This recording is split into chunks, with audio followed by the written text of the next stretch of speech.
I thought buying our dream home was the biggest achievement of my life. Looking back now, I realize it was the beginning of the most painful and shocking chapter I had ever experienced. What happened started with a simple phone call from a man I barely knew, and ended with me questioning everything I thought I understood about the people closest to me. My name is Ethan. 3 years ago, my wife Madison and I finally bought our first house together. We had spent years saving for it. We skipped vacations, worked overtime, and sacrificed countless little luxuries because we wanted a place we could truly call our own. When we finally got the keys, it felt like a dream coming true. The house was beautiful. It sat at the end of a quiet street surrounded by mature trees and well-kept lawns. It was larger than anything we had ever lived in before, and every room seemed filled with possibility. Madison immediately started planning decorating projects while I focused on unpacking and settling into my new commute. Everything seemed perfect. The previous owner was a man named Daniel Harper. He was polite during the sale process,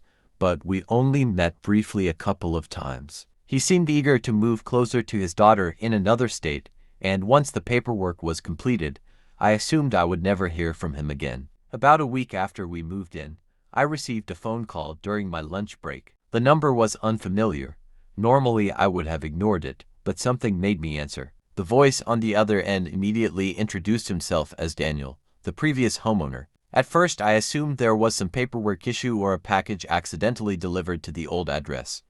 Instead, he said something that instantly made my stomach tighten. He told me he had made a serious mistake. According to him, years earlier he had installed a hidden security camera in the living room after a series of neighborhood break-ins. When he moved out, he disconnected most of his equipment, but somehow forgot about one small camera concealed inside a decorative wall fixture. Even worse, the device was still connected to cloud storage under his account.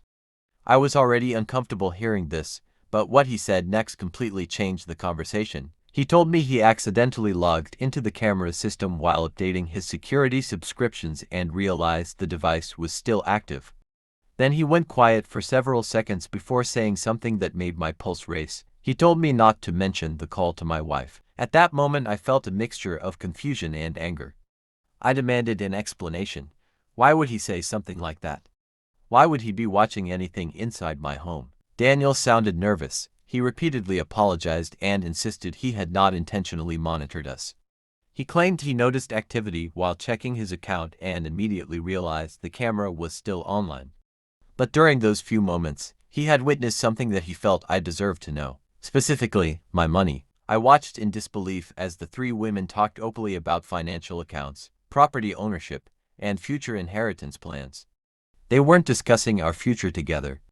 They were discussing how much control they could eventually gain over assets that I had spent years building. The deeper the conversation went, the worse it became. Rachel joked about how trusting I was. Linda laughed and suggested that patience was the key to getting what they wanted. Madison never corrected them. Instead, she participated in the conversation as if it were completely normal. I felt sick. Daniel paused the footage several times because he could see the expression on my face changing. But there was more. Over the next several days, additional recordings showed similar conversations. Sometimes they discussed finances. Sometimes they discussed ways to pressure me into changing ownership documents. Other times they mocked personal things I had shared with Madison in confidence. Every recording chipped away at my understanding of my marriage. For years I had believed we were partners. I believed we respected each other and built our future together.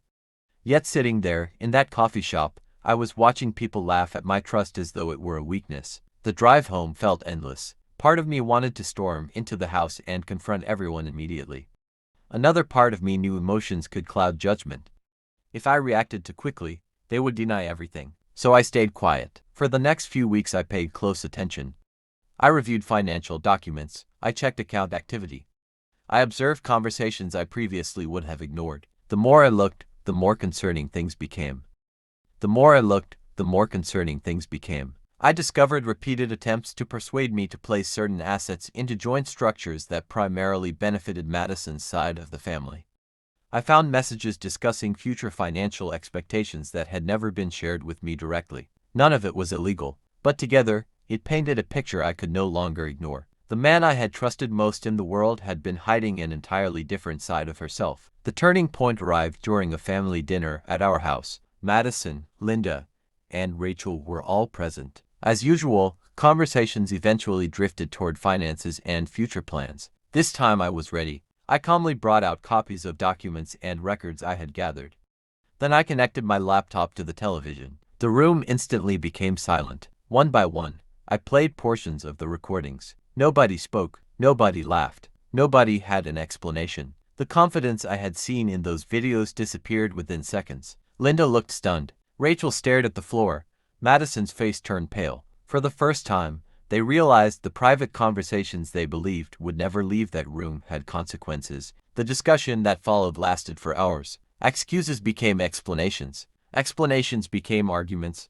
Arguments became admissions. By the end of the night, the truth was impossible to deny. The trust that held our marriage together had been broken long before I discovered the camera. The footage had simply exposed what already existed beneath the surface. The months that followed were difficult. Some relationships ended permanently. Others faded naturally as distance replaced obligation. I spent a long time rebuilding my confidence and learning how to trust my instincts again. As strange as it sounds, I remain grateful for that unexpected phone call. Most people never discover what others say behind closed doors. Most people continue living inside comfortable illusions. I was forced to confront reality. It hurt more than I can describe, but it also gave me something valuable: clarity. Today, when I walk through that same house, I no longer think about betrayal. I think about truth, because sometimes the most painful discoveries save you from years of living a lie. And every now and then, I remember the words the previous owner said before we ended that first phone call. "Come alone." At the time, those words terrified me. Now I understand they changed my life.